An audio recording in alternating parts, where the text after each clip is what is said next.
Hey friends, it's Rabbi Jenny Solomon at Beth Meyer Synagogue, and I'm here with a mincha moment on Monday.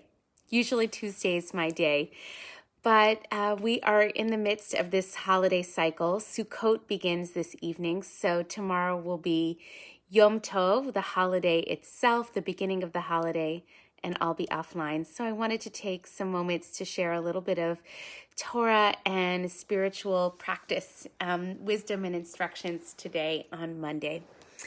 So this is an incredibly auspicious moment as we move from the holiday of Yom Kippur now into Sukkot. And I wanted to just describe sort of what this liminal space, what this transition looks like spiritually. So on Yom Kippur, we in some ways sort of abnegate the needs of our bodies for that day. We step out of our bodies and we just focus all of our intention and attention in the realm of spirit. And in Judaism's great wisdom, we know that we cannot stay there. In fact, there is almost kind of a euphoria that some of us experience at the end of Yom Kippur, sort of the spiritual cleansing, the fasting, all of it, that we might even feel like we could keep fasting or keep staying in that state for hours on end, but we can't. Not only can we not do that physically, it's not wise.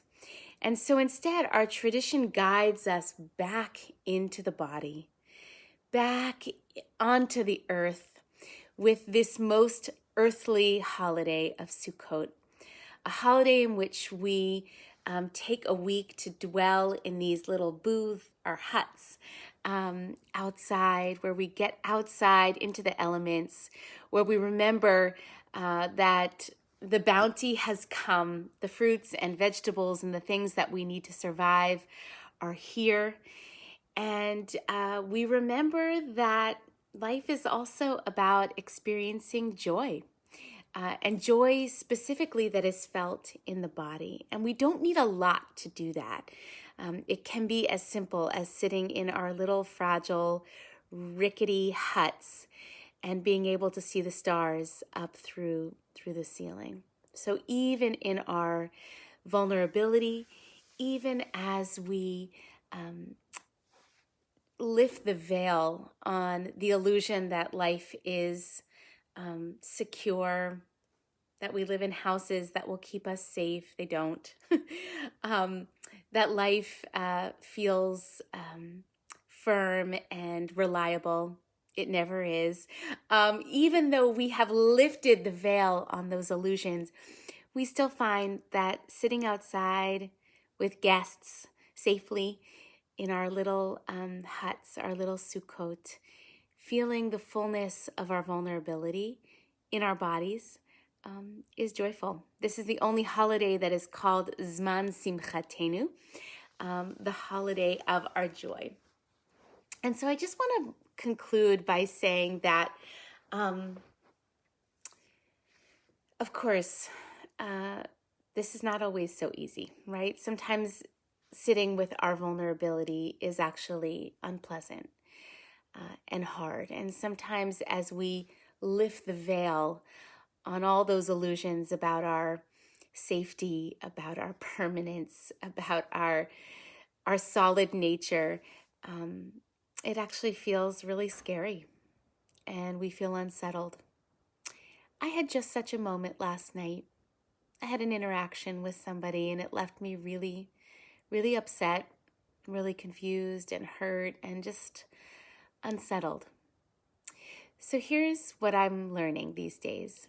When we experience that sense of being unsettled, there's usually inner work to be done.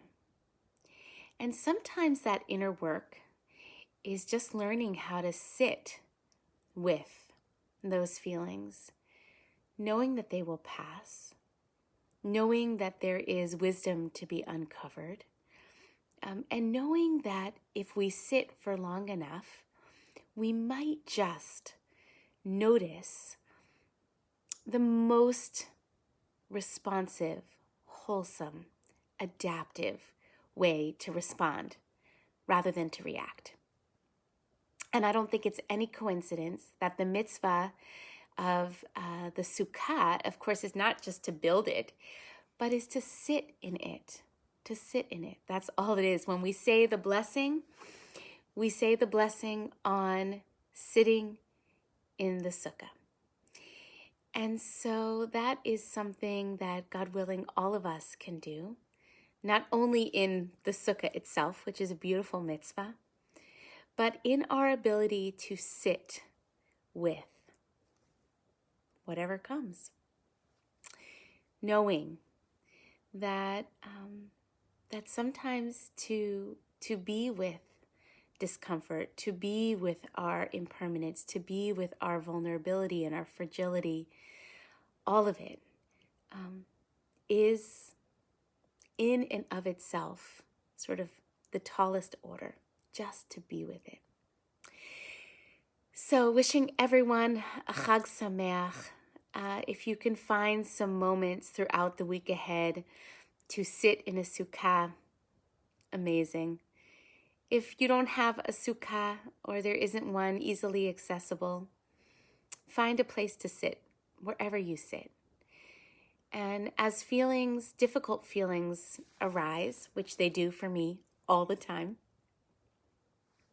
notice what happens when we just sit with them without the urge to fix or to cover over, to turn away or to ignore, to simply look, to notice, to breathe, to be with.